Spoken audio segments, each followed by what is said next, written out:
৩৪শে জুলাই ২০২৪ রাজধানীর শহীদ মিনারে বৈষম্য বিরোধী ছাত্র আন্দোলনের নেতারা হাসিনা সরকারের পদত্যাগের এক দফা দাবি ঘোষণা করেন।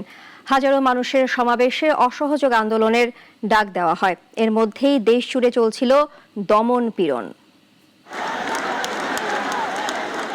গেল বছরের এই দিনে দফা এক দাবি এক শেখ হাসিনার পদত্যাগ স্লোগানে মুখরিত হয়ে ওঠে। বিকেল ৫টায় শহীদ মিনারের সমন্বয়কারী নাহিদ ইসলাম শেখ হাসিনার সংলাপের আহ্বান প্রত্যাখ্যান করে মন্ত্রিসভার পদত্যাগ ও হত্যাকাণ্ডের বিচার দাবি করেন। স্বৈরাচারবিহীন রাজনৈতিক ব্যবস্থা গড়ার প্রতিশ্রুতি দিয়ে জাতীয় সংগ্রাম পরিষদ গঠন ও ৪ আগস্ট থেকে অসহযোগ আন্দোলনের ঘোষণা আসে এই জনসভায়। আসিফ মাহমুদ ১৫ দফা ঘোষণা করেন, যার মধ্যে কর ও বিল পরিশোধ বন্ধ, অফিস কলকারখানা বন্ধ, গণপরিবহন বন্ধ এবং পুলিশের প্রটোকল দায়িত্ব বন্ধের নির্দেশনা ছিল।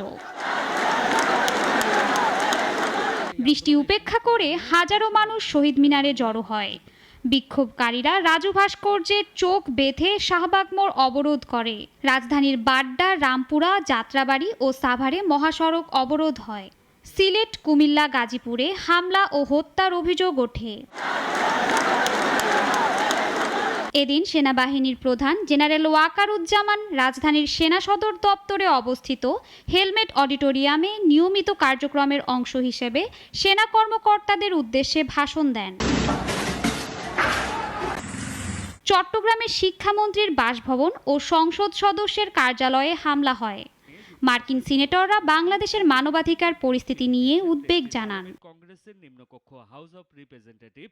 বৈষম্য বিরোধী আন্দোলনের এক দফা দাবি ও অসহযোগ আন্দোলন দেশব্যাপী গণজাগরণের ডাক দিয়েছে। এই আন্দোলন বাংলাদেশের রাজনৈতিক ভবিষ্যৎ গড়তে গুরুত্বপূর্ণ ভূমিকা রাখতে পারে।